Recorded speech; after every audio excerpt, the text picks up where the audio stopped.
Coming up to campsite 33 on Cranberry Lake in St. Lawrence County, New York. The east side of campsite 33.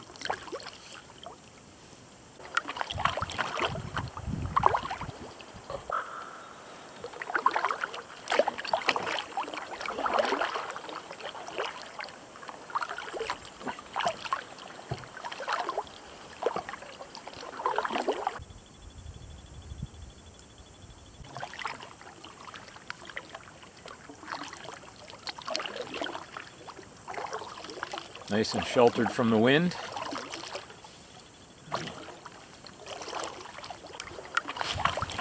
Campsite sits on the end of a low island. Well, this is an island when the water is high. When the water goes down, there is a small sandy isthmus that connects it to the rest of the mainland. It's not a very steep climb up into the site. You have a picnic table. I would guess this is a very heavily used site. It's a fairly open site, fairly flat, level.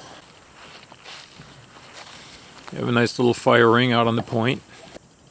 If you're at the fire ring, you have something of a panoramic view. You can look to the northeast, up the length of Dead Creek Flow. At night you will see navigation buoys blinking up there.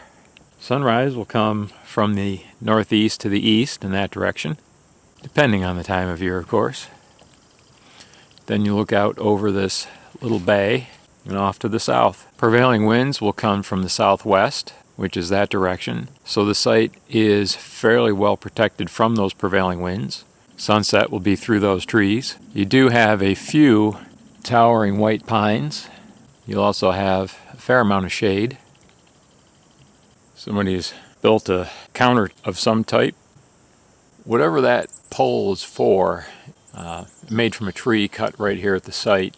The lashing they have on it on the tall standing tree at the left is going to girdle that tree if it hasn't already. Really isn't a good spot that I found here to hang your food. Be a good place to bring a bear canister. There's the isthmus. There is still just a little bit of a channel through it, maybe 3 feet wide or so at the far end. Campsite 34 is some distance down there through those trees. And you have an outhouse style privy. It has a plastic or fiberglass roof. That'll be translucent, so it'll act a little bit like a skylight, and you'll have light inside the privy when the door is closed. It's not in bad shape. The screens are still intact.